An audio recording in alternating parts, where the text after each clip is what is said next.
Hello everyone. How many of you do you like traveling? I do. My family too. I made several travels with my family, with my daughter, and with my wife, and we enjoyed every aspect of our travel. Staying in new hotels, visiting new places. Even we enjoy the time we spend looking for airline and hotel discounts. But one thing was a concern. My wife, she really, I observed that she gets panicking and she got nervous when there are very little issue which can be solved easily. And that was a concern for me that if she have to travel alone, how can she handle all these things? So last September was a test for my wife that she has to travel without me, and she has to travel to Ethiopia to see her really severely sick mom. Worst of all, our daughter had to travel with her.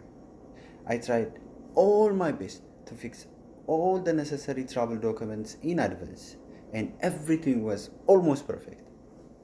The ticket, passport, luggage, and even the new normal, the COVID negative test result document was all ready. So September 12th, they departed from SeaTac Airport to Chicago to transit to Addis Ababa, Ethiopia. I was with them until they passed the TSA line in SeaTac Airport. They arrived in Chicago and went to the Ethiopian Airlines desk, only to learn that they cannot board the plane.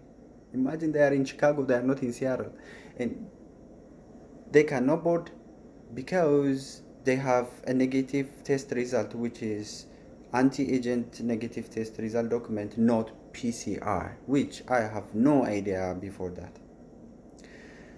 So my wife, she started to panic. She started to be nervous, and she she left her luggage unattended and got confiscated by the airport security.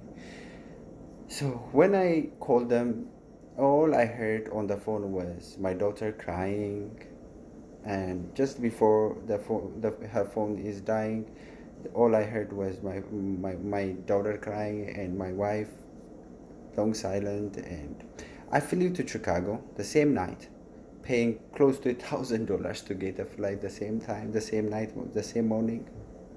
Of course, there was no time to look for a discount. And it was the darkest day of my life to find my daughter sleeping on in the terminal coach and asking me, "Why you leave us alone, Daddy?"